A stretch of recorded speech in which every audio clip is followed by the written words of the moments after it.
আর আরও একটা গুরুত্বপূর্ণ ভিডিও নিয়ে চলে এলাম। খুব গুরুত্বপূর্ণ ভিডিও। চ্যানেলে ফার্স্ট টাইম দেখলে চ্যানেলটাকে সাবস্ক্রাইব করে বেল আইকনটা টিপে রাখতে হবে লেটেস্ট গুরুত্বপূর্ণ আপডেট পাওয়ার জন্য। স্টেপ টু স্টেপ আজকের আপডেটটি আপনাদের সামনে তুলে ধরছি। আজকে কথা বলবো স্মার্ট অঙ্গনওয়াড়ি শুরু। স্মার্ট অঙ্গনওয়াড়ি দিদির নিয়ে কথা বলবো, যেখানে কর্মীদের জন্য সুখবর নাকি অতিরিক্ত চাপ, অতিরিক্ত ভাতা কি দেওয়া হবে, ডিজিটাল নজরদারি চালু, কি আপডেট উঠে আসছে এই প্রতিবেদনে বলবো।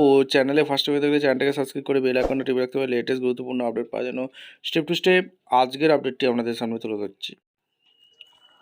নমস্কার বন্ধুরা, অঙ্গনওয়াড়ি কর্মী সহায়িকাদের জন্য একটি বড় সড়ো পরিবর্তনের খবর সামনে আসছে।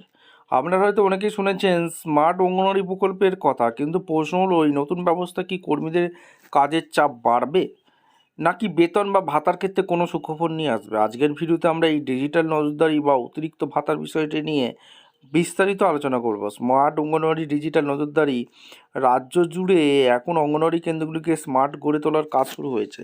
এর মূল উদ্দেশ্য হলো পরিষেবাকে আরও উন্নত করা, কিন্তু এর সাথে চালু হচ্ছে ডিজিটাল নজরদারি।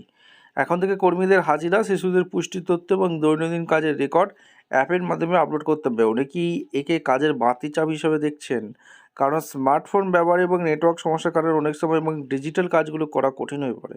তবে সরকারের লক্ষ্য হলো স্বচ্ছতা বজায় রাখা, অতিরিক্ত ভাতার দাবি বাস্তবতা।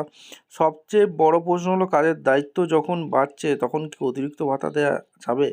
অঙ্গনওয়াড়ি কর্মী সংগঠনে এগুলো দীর্ঘদিন ধরে সাময়িক বৃদ্ধি এবং এই ধরনের ডিজিটাল কাজের জন্য বিশেষ ভাতার দাবি নিয়ে এসছে।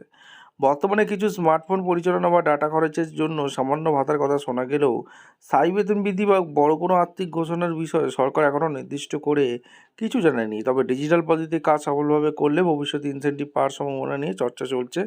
কর্মীদের প্রতিক্রিয়া, মাঠ পর্যায়ে কর্মীদের সাথে কথা বলে জানা গেছে তারা প্রযুক্তির সাথে তাল মেলাতে রাজি, কিন্তু তাদের দাবি পরিকাঠামো ঠিক করা হোক। অনেক কেন্দ্রে এখনও বিদ্যুৎ নেই, মোবাইলের সিগন্যাল পাওয়া যায় না। এই সমস্যাগুলো সমাধান না করে শুধু নজরদারি চালালে তা আদতে কর্মীদের জন্য চাপের কারণ হয়ে দাঁড়াবে। এখানে পরিশেষে বলা যায় স্মার্ট অঙ্গনওয়াড়ি ব্যবস্থা ভালো উদ্যোগ হলেও কর্মীদের সুবিধা অসুবিধার কথা মাথায় রাখা জরুরি। আপনারা যারা অঙ্গনওয়াড়ি কর্মী সহায়িকা হিসেবে কাজ করছেন, আপনাদের কী মনে হয় এই ডিজিটাল নজরদারি কি কাজের সুবিধা করবে নাকি অসুবিধা? আর ভাতার বিষয়ে আপনাদের দাবি কি অবশ্যই কমেন্ট করে জানান। ভিডিওটি ভালো লাগলে লাইক করুন এবং আপনার সহকর্মীদের সাথে শেয়ার করুন। এই ধরনের আরও খবর জাননো আমাদের চ্যানেলটি সাবস্ক্রাইব করে রাখুন। ধন্যবাদ।